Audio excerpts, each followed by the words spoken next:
चरणों में हम प्रणाम करते हैं, ऐसा सुखजी महाराज ने कहा।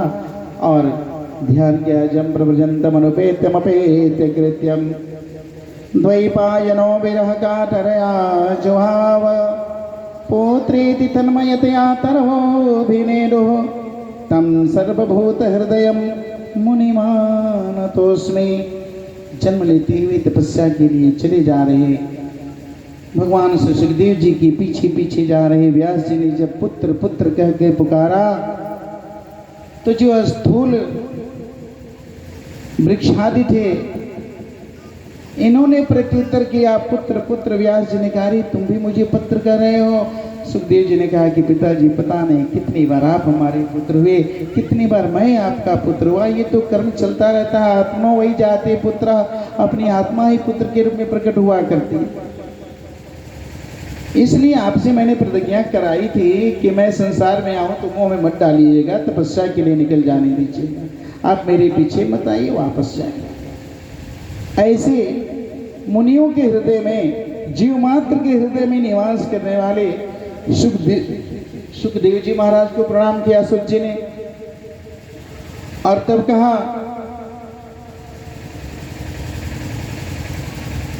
कि कृष्ण प्राप्ति कर्म साधनम, जो सहज साधन हो भगवान श्री कृष्ण को प्राप्ति की वह बताइए। तो कहा कि जिस तरह से आप लोगों ने प्रश्न किया है ऐसे ही परीक्षित ने सुखदेव जी से प्रश्न किया था। तो उस वक्त देवता लोग अमृत लेकर के पहुंच गए। महाराज यह सुधामृत परीक्षित को दे दीजिए, अमर हो जाएगा, मरेगा नहीं। ये कथामृत हमें दे दीजिए। सुखदेव जी महाराज ने सोचा कि अरे ये तो देवता हैं, स्वार्थी हैं, अपने स्वार्थ साधन हेतु उपस्थित हुए हैं। भगवान ने सोचा कि ये तो बड़ी मुश्किल घड़ी आ गई, चलो परीक्षित से पूछ लेते हैं उसे क्या चाहिए। अगर सुधामृत ले लेगा तो हमारी भी झंझट समाप्त हो जाएगी, मैं भी भगवत भजन करते हुए आगे निकल जाऊंगा। और अगर कथामृत में उसकी रुचि होगी तो मैं भी भगवत स्मरण करते हुए, भगवत गुणगान करते हुए इसको भगवान की कथा सुना दूंगा। पर ये देखो इसकी प्रेम, इसकी आस्था क्या है, अभी भी इस संसार में है या परमात्मा की तरफ मुड़ चुका है, मृत्यु से इसको भय हो गई है या अभी मृत्यु से परे होकर के जीवन जीना चाहता है। पूछा क्या चाहिए महाराज? सुधामृत, कथामृत। परीक्षित ने कहा दोनों का अंतर बताइए महाराज, मैं नहीं जानता, मैं मूढ़ हूँ। सुधामृत क्या है, कथामृत क्या है, इसके बारे में मैं नहीं जानता, आप भेद बताइए, अंतर क्या है। कहा सुखदेव जी महाराज ने कांचोपमणिर महान, अरे कहाँ कांच और कहाँ मणि, इतना अंतर समझ लेना। परीक्षित ने पूछा तो कांच किसको समझूं और मणि किसको समझूं? मैं तो ये भी नहीं जानता कि कांच क्या है और मणि क्या। तो सुखदेव जी ने कहा कि मणि कथामृत है और कांच सुधामृत है, अमर हो जाओगे।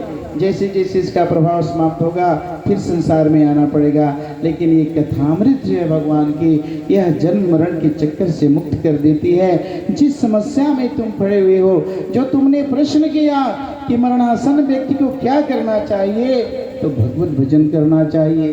ये कथामृत सिखाती है भगवत भजन करना, इसलिए तुम जो चाहो स्वीकार कर लो। कहा परीक्षित ने कि महाराज मुझे कथामृत चाहिए, मुझे सुधामृत की आवश्यकता नहीं है। इस प्रकार से उन देवताओं को उस कथा स्थल से विदा करते हुए सुखदेव जी महाराज भगवान की कथा सुनाते हैं। परीक्षित का मोक्ष होता है। यह देख करके ब्रह्मा आदि देवता, बड़ी बड़ी ऋषि महर्षि आश्चर्यचकित हो जाते हैं, करीब क्या हो गया। वेद शास्त्र उपनिषद नाना प्रकार के साधन हैं, इसमें ये भागवत रूपी कमल कहाँ से खिला, जरा देखूं तो इसमें अंतर क्या है। ब्रह्मा जी अपने लोक में बैठ गए, एक तराजू ली, एक पलड़े में भागवत जी को रखा, दूसरे में वेद उपनिषद सारे शास्त्र पुराणों को रखा। जब तराजू उठाई तो भागवत जी की पलड़ा भारी, सारे जो है हल्के पड़ गए। वहां से जय जय घोष करते हुए इस क्रिया को, ब्रह्मा को इस क्रिया को करते हुए देख करके ऋषि महर्षि बड़े प्रसन्न हुए। कह कि अरे ये तो बहुत बड़ा सुंदर साधन मिल गया, सारे प्रपंचों को छोड़ दो और भागवत जी की शरण में चले जाओ, सर्वस्व प्राप्ति हो जाएगी।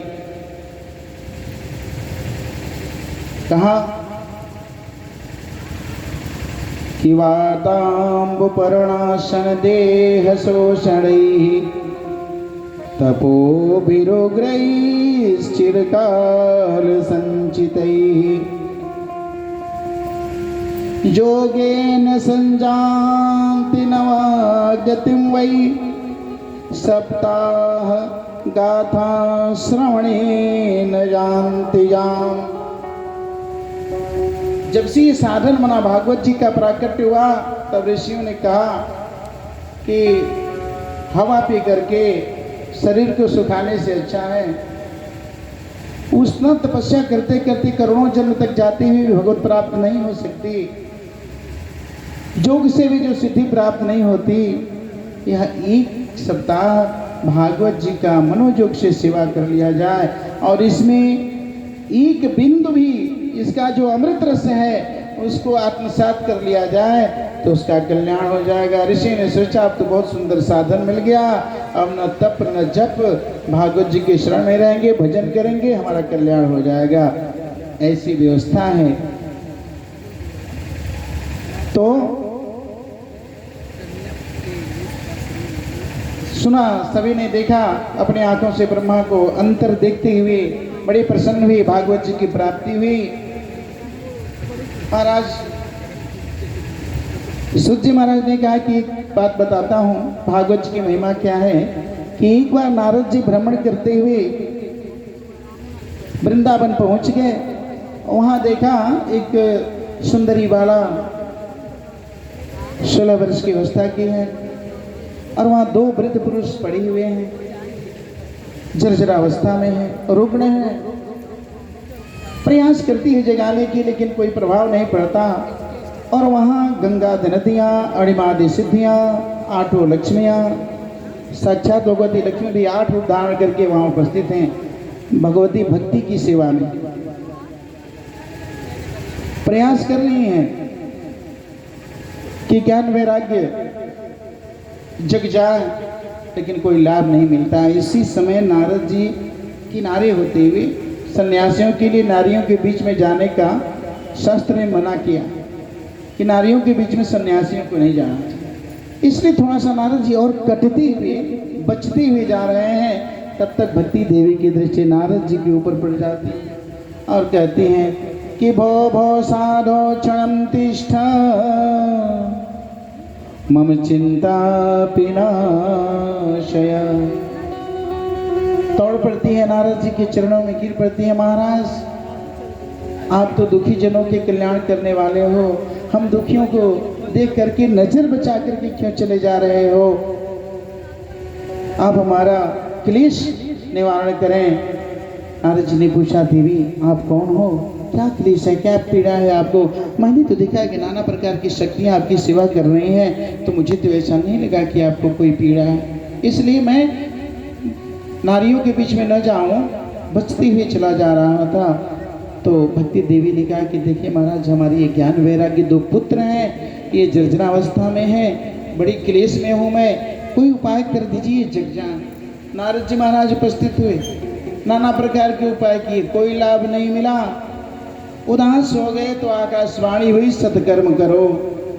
नारद जी ने सोचा कि भैया वेद पाठ से, उपनिषद पढ़ने से, इसके पश्चात तो और कौन सा सत्कर्म संसार में उत्पन्न हो गया जिसके करने से ये रोग मुक्त होंगे।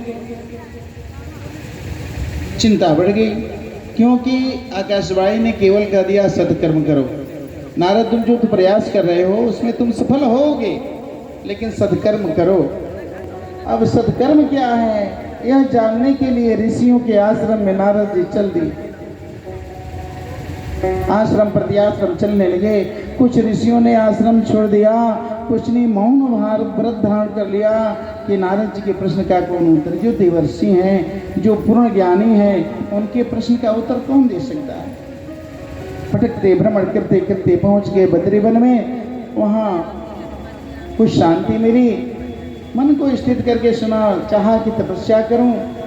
तब तक ब्रह्मा के 4 मानस पुत्र, इनके जो बड़े भाई हैं अगर जो उपस्थित हुए, देख के बड़े प्रसन्न हुए, दौड़ के गए, प्रणाम किया, भैया आप लोग पधारे, हमारा सारा क्लेश दूर हो गया। उन चारों कुमारों ने पूछा, नारद तुम्हारे उदासी का कारण क्या है? नारद जी कहते हैं, सब कुछ आज रिक्त हो गया। वेद की भी महिमा समाप्त हो गई, उपनिषद की भी महिमा घट गई, और न जाने कौन सा सत्कर्म संसार में प्रकट हो गया है जिसके प्रभाव से ही संसारिक जीवों का कल्याण होगा। और साधन हमको बता दीजिए, कहीं आप लोगों को पता हो। सनत कुमार जी मुस्कुराए, आगे बढ़े, नारद तुम उदासी छोड़ो, तुम जो प्रयास कर रहे हो इसमें सफल होगे, और इसका उपाय तो पहले से ही निर्मित किया जा चुका है। तुम्हें अपने पिता ब्रह्मा से प्राप्त हुआ वेद व्यास जी को आपने उपदेश किया, उसी भागवत का श्रवण करा दो, उन लोगों का कल्याण हो जाएगा। नारद जी ने कहा कि ये क्या बात है कि भागवत जी के श्रवण मात्र से उनका कल्याण होगा, जब वेद गीता उपनिषद इत्यादि के पाठ से कल्याण नहीं हुआ। उन चारों भाइयों ने कहा कि जिस तरह से गन्ने में रस है, जब तक उसका शर्करा नहीं बनाया जाता तब तक उससे अन्य प्रकार की मिठाइयाँ नहीं बनाई जा सकती। दूध में घी है, जब तक मंथन नहीं किया जाता, उसे नवनीत नहीं निकाला जाता, तब तक घी का स्वाद प्राप्त नहीं हो। कितना हो दूध पी जाइए महाराज, चुमन बाबा, बाल्टी का बाल्टी दूध पी जाइए, लेकिन उससे घी का स्वाद नहीं आएगा। जब उस दूध को मथेंगे, उससे नवनीत निकलेगा, तभी वह घी का स्वाद देगा। उसी तरह से निगम कल्पतरोर गलितम फलम शुक मुखादमृत द्रव संजुतम पिबत भागवतम रसमालयम मुहुरहो रसिका भुवि भावुका। यह सारी आगम निगम जो तंत्र हैं, जो व्यवस्थाएं हैं, शास्त्र पुराण इत्यादि, इनसे निर्मित जो कल्पतरु है, उस कल्पतरु का ये फल है। और ये फल ऐसा है कि शुक के द्वारा इसमें चोंच मार करके इसका परीक्षण किया गया है कि कितना मिठास है इसमें। जब तक पूर्णतः पक करके रस्सा प्लावित नहीं हो जाता है फल, तब तक तोता उसमें चोंच नहीं मारता, घ्राण लेते रहता है, महकते रहता है। महक से पहचान लेता है कि इसमें अब पूर्णतः मिठाई हो गई है, अब इसके बाद इसको छोड़ेंगे तो ये सड़ जाएगा, गल जाएगा, समाप्त हो जाएगा। तो ये कथा, ये भागवत रूपी जो निगम कल्पतरु से उत्पन्न जो फल है, यह सुखदेव के मुख से स्पृष्ट होने से इसमें और अमृत भर गया है, जिसको श्रवण करने के लिए जो रसिक भाव के जन हैं वे लंपट की तरह से इधर उधर दौड़ते रहते हैं। जहाँ सुन लेते हैं कि यहाँ भागवत हो रही है, वहाँ दौड़े चले जाते हैं। तो हे नारद, इसका उपाय करो, कल्याण होगा। नारद जी ने कहा कि आप ही लोग उपाय कर दीजिए। नारद जी ने प्रार्थना करी, सनत कुमार जी तैयार हुए महाराज, और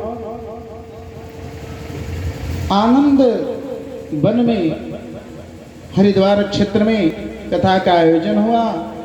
वहाँ कथा हुई और यहाँ वृंदावन में उस कथा का प्रभाव पड़ा। ज्ञान वैराग्य जग गए, दौड़ पड़े अपनी माता भक्ति के साथ उस स्थान पे जहाँ भगवान की कथा चल रही है।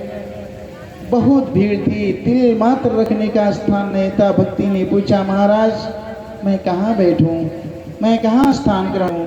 सनत कुमार जी ने कहा कि जितने भक्त हैं उनके हृदय में निवास करो, वही स्थान है तुम्हारा। भक्तों का हृदय ही तुम्हारा स्थान है। ज्ञान वैराग्य के साथ उनके हृदय में निवास करो। भक्ति देवी वैष्णव भक्तों के हृदय में निवास कर जाती हैं।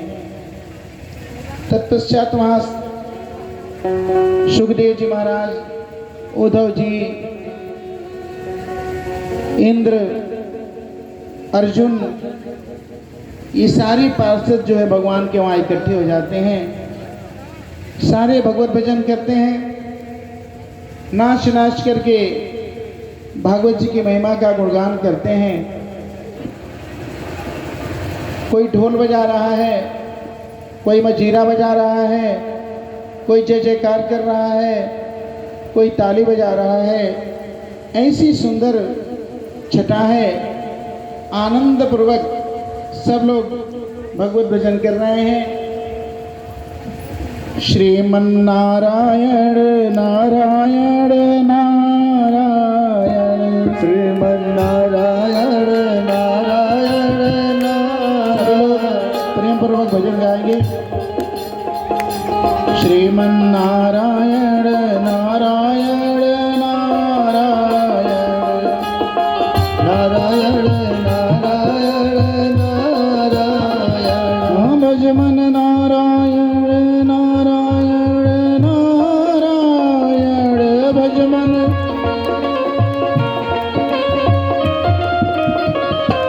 श्रीमन्नारायण नारायण नारायण, श्रीमन्नारायण। ताली बजाते हुए सभी लोग लक्ष्मी नारायण नारायण नारायण, लक्ष्मी नारायण नारायण नारायण।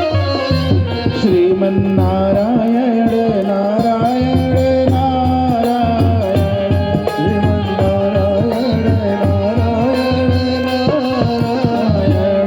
भज मन नारायण नारायण नारायण, लक्ष्मी नारायण नारायण नारायण। श्रीमन्नारायण नारायण नारायण, श्रीमन्नारायण नारायण नारायण। श्रीमन्नारायण नारायण नारायण, श्रीमन्नारायण नारायण नारायण। ऐसे भगवत भजन सब लोग कर रहे हैं। सुखदेव जी महाराज प्रकट होते हैं, भागवत कथा की महिमा को बताते हुए सब लोग अपने अपने स्थान पे चले जाते हैं। सुख जी महाराज कहते हैं कि हे शौनकादि ऋषिगण, यह रोग विनाशिनी कथा है। इस प्रकार के भागवत कथा से ज्ञान वैराग्य का समूल रोग नष्ट हो गया।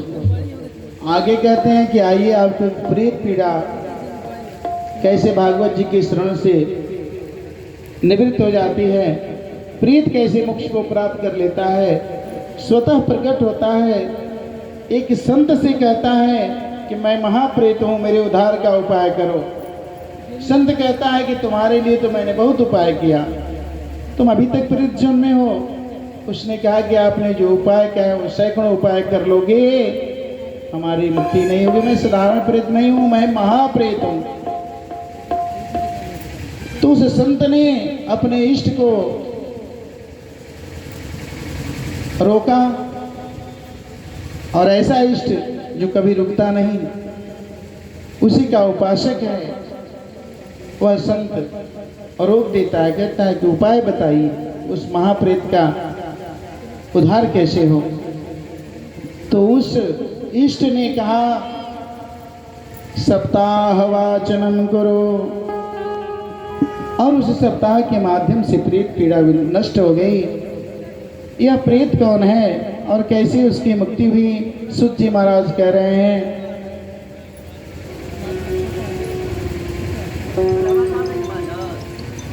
तुंगभद्रा तटे पूर्वम् अभूत्पत्तनमोत्तमम्, यत्र वरुणाः स्वधर्मेण सत्य सत्कर्म तत्पराः, आत्मदेवः पुरे तस्मिन् सर्ववेद विशारदः, श्रोतस्मार्तेषु निष्णातो द्वितीयैव भास्कर। कर्नाटक राज्य में तुंगभद्रा नदी के किनारे एक आत्मदेव नाम का ब्राह्मण रहता है। वेद शास्त्र में निपुण है, श्रौत स्मार्त कर्मों को करने वाला है, और जो उसके मुखमंडल का तेज है वह सूर्य के समान दमकता है। लगता है कि कोई दूसरा सूर्य ही यहाँ उपस्थित हो गया है। परंच उसे संतान नहीं है। संतान नहीं होने के कारण वह बड़ा व्यथित रहता है। एक बार उसके माता पिता ने उस आत्मदेव का विवाह कर दिया। पत्नी का नाम धुंधली, बीवी तो बड़ा सुंदर कुल की बिटिया थी, लेकिन नाम था धुंधली।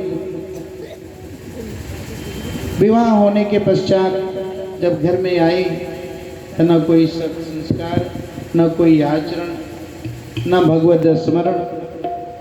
महाराज देर तक सोती जगती तो सर्वप्रथम जो रात का बनाया हुआ भोजन होता था बिना मुख धुए पहले उसको ग्रहण करती। कभी स्नान करती, कभी नहीं करती। ब्राह्मण देवता बड़े पीड़ित थे। महाराज पंडित जी लोगों को ठाकुर जी की कृपा से माता जी लोग बड़े माया से संलिप्त प्राप्त होती हैं। पंडित जी के भाग्य में जो औरतें आती हैं बड़ा ही दिव्य स्वभाव उनका होता है। ठाकुर जी की कृपा से कोई कोई ऐसा है जिन्हें सुलक्षणा मिल जाती है। बाकी बहुत से प्रमाण हैं कि निज लक्षणा से अलंकृत होकर के मनमानी करते हुए पंडित जी को चैन से सोने तक भी नहीं देती हैं सब। उसी प्रकार की यह औरत थी धुंधली। आत्मदेव जी महाराज चले जाते थे। किसी के यहाँ कोई संस्कार है, किसी के यहाँ कोई जपानुष्ठान है, फुर्सत मिलती नहीं, घर पे रुकते नहीं। कभी कभी रुकते तो उसके व्यवहार दुर्व्यवहार से बड़ी खिन्न हो जाती। समझाती, हरि भाग्यवान सुबह उठो, भगवान का स्मरण करो, स्नान करो, कुछ पूजन पाठ कर लो, फिर जो भोजन करना है करो, पवित्र रहो, ताजा भोजन करो, बासी भोजन मत करो, मलिन मत रहो, मुखमंडल पे तेज रखो। सब कुछ तो तुम्हारे पास है, तुम्हारे लिए है, फिर तुम ऐसे क्यों रहते। लेकिन उसका विचार था ये सब उसे अच्छा नहीं लगता था। उससे क्या अच्छा लगता था, प्रपंच। खा पी लेती थी और गली गली घूम करके दूसरों का शिकायत क्या करती, कभी उनकी चुगली, कभी उनकी चुगली। यह देख करके आत्मदेव बड़ी थक गए। एक दिन उन्होंने आत्महत्या कर लेने की बात सोची। सोचा कि संसार में रह करके अगर प्रजा में ये संतान नहीं है और पत्नी भी विमुख आचरण की है तो इस संसार में रहने से अच्छा है अपना जीवन त्याग। जंगल में निकल जाते हैं, दूर तक चले जाते हैं। महाराज जाते हैं, एक सरोवर है, जल पीते हैं। वहाँ एक बट वृक्ष है, उसकी छाया में विश्राम करते हैं। तब तक कि जोगी वहाँ से चला आता है, सन्यासी, और मलिन मुख देख करके उस ब्राह्मण से पूछता है कि ब्राह्मण उदास क्यों हो, क्या चाहिए तुम्हें इस संसार में, क्यों मुख मलिन करके बैठे हुए हो। आत्मदेव रोने लगता है, कहते हैं महाराज मेरा बड़ा ही सौभाग्य है, आप पधारे। धिक जीवितम प्रजाहीनम धिगृहम च प्रजा बिना धिक धनम चानपत्यस्य धिक कुलम संतते बिना। कहा कि जीवन धिक्कार है अगर संतान न हो घर में। घर बेकार है जिसमें बालकों की किलकारियां न हो। वह जो हम पुरुषार्थ से धन अर्जन करते हैं वो धन भी बेकार है जिसका भोग करने वाला न हो। और कुल में तिलांजलि देने वाला अगर कोई नहीं हो तो वह कुल बेकार है। इसलिए महाराज मैं पुत्र की इच्छा से बड़ा संतप्त हूँ, आत्महत्या करने के लिए इस जंगल में आया हूँ। अब जीने की इच्छा नहीं रह गई। महाराज वृक्ष लगाता हूँ, वृक्ष फल नहीं देते हैं, बच्चियाँ पालता हूँ, बच्चियाँ बच्चा नहीं देती, बड़े परेशान हो गया हूँ, अपनी कोई संतान नहीं है, इसलिए सोचा चलो ये लीला को समाप्त किया जाए, अब जीवन इस संसार में रहने की इच्छा नहीं है। सन्यासी ने कहा कि रे मूढ़, कौन कौन किसका कल्याण करता है, कौन किसका है? आत्मना आत्म उद्धारयेत, अपने से ही अपना कल्याण तुम कर सकते हो, कोई दूसरा तुम्हारा कल्याण करने वाला नहीं है। इसलिए तुम संतत की आशा का परित्याग कर दो और संन्यास धारण कर लो। संतते सगरो दुःखम अवापांगः पुरा तथा रे मुंचाद्य कुटुंबाशां संन्यासे सर्वथा सुखम। और ये बोल कौन रहा है? एक सन्यासी जो सन्यास वृत्ति के आनंद को प्राप्त कर चुका है, वह कहता है संन्यास धर्म कर लो, संन्यास से बड़ा आनंद है, संतति की आशा का परित्याग कर दो। नहीं मानते हैं आत्मदेव। अब थोड़ा सा उनको आंतरिक बल प्राप्त होता है, बड़ा सौभाग्य है, यह संत मिला है, इसके चरणों में गिरूंगा, लिपटूंगा, गिड़गिड़ाऊंगा तो इसकी कृपा कहीं बन जाए तो मेरी बात बन जाएगी। सन्यासी के पीछे लग गया महाराज। वह आत्मदेव कहता है अश्रद्धा हुतम दत्तम तपस्तप्तम कृतम च यत् असदित्युच्यते पार्थ न चतृत्यनो यः। कहा ये महाराज, हे सन्यासी, हे संत, अगर आपने सोचा हो कि मैंने ये सब अश्रद्धा पूर्वक किया है तो मैं नाना प्रकार के दान उपदान किया, नाना प्रकार के पूजा अनुष्ठान हमने की है, श्रद्धा पूर्वक की है, विनम्रता से भगवत चरणों में चित्त को लगा के किया है, लेकिन फिर भी कोई लाभ नहीं मिला। तो कहा कि सप्त जन्म पर्यंतम तो पुत्रम नैव च। उस सन्यासी ने ललाट की रेखा पढ़ी और कहा कि हे मानव, तुझे 7 जन्मों तक पुत्र नहीं होने वाला, इसलिए तुम संन्यास धारण करो। आत्मदेव ने कहा कि अगर ऐसी बात है तो मैं आपके सामने अपना प्राण त्याग दूंगा और आपको ब्रह्मत्या का दोष लगेगा, अन्यथा कोई उपाय बताइए। अब ब्राह्मण के सामने मरने के कारण उस भय से भयभीत होकर के वह सन्यासी जो धर्माचरण करते हैं, वे धर्म का पालन करते हैं और अधर्म से बहुत डरते हैं। इसलिए सन्यासी ने सोचा कि अगर ये ब्राह्मण हमारे सामने प्राण त्याग कर देगा तो निश्चित रूप से हमें ब्रह्महत्या लगेगी। सन्यासी ने इसे थोड़ा ध्यान किया, कहा कि ओहो, अभी तो इसको विषय से तृप्ति प्राप्त नहीं हुई है, अभी तो और विषय का भोग करना चाहता है, चलो विषय में भेजते हैं, लेकिन अपना प्रसाद दे देते हैं कि समय आने पे मार्गदर्शन करेगा और इसका कल्याण हो जाएगा, मेरे दर्शन का कुछ तो फल इसे मिलना चाहिए। सो उस सन्यासी ने अपने तपस्या के कुछ अंश को संग्रहित किया, एक फल में समाहित किया और उस फल को आत्मदेव को